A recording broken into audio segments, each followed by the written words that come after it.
தமிழக மக்கள் அனைவருக்கும் இனிய காலை வணக்கம்.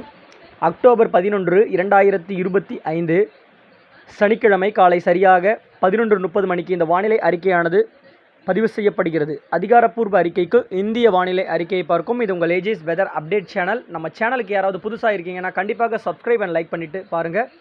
இன்ஃபர்மேஷன்ஸை ஷேர் பண்ணலாம். தமிழகம் மற்றும் புதுவையில் நாம் எதிர்பார்க்கப்பட்டது போல 8, 9, 10, 11 இந்த தேதி காலகட்டங்களில் மழைப்பொழிவு ஏற்படும் என்ற அமைப்பு நம்ம அறிக்கையில் கொடுத்த நிலையில் மழைப்பொழிவு ஆங்காங்கே அப்படின்ற மாதிரி உட்புற மாவட்ட தமிழக பகுதிகளில் மழைப்பொழிவு கொடுத்து வருகிறது நம்மளால் பார்க்க முடிகிறது. நேற்றைக்கு மழைப்பொழிவு எங்கே அமைய பெற்றது அப்படின்னு பார்க்கும் பொழுது நம்ம கர்நாடக எல்லையோரம், ஆந்திர எல்லையோரம் என்று குறிப்பிட்ட பகுதிகள் சொல்ல போகும்பொழுது நமக்கு கர்நாடக எல்லையோர மாவட்டங்களான தருமபுரி மாவட்டத்தின் பகுதிகளில் மரந்தாளி கிட்டத்தட்ட பார்த்திங்கன்னா 180 மில்லிமீட்டர் 18 சென்டிமீட்டர் மழைப்பொழிவு அப்படின்னு சொல்லலாம். அங்கே பார்த்திங்கன்னா இன்னும் மரந்தாளி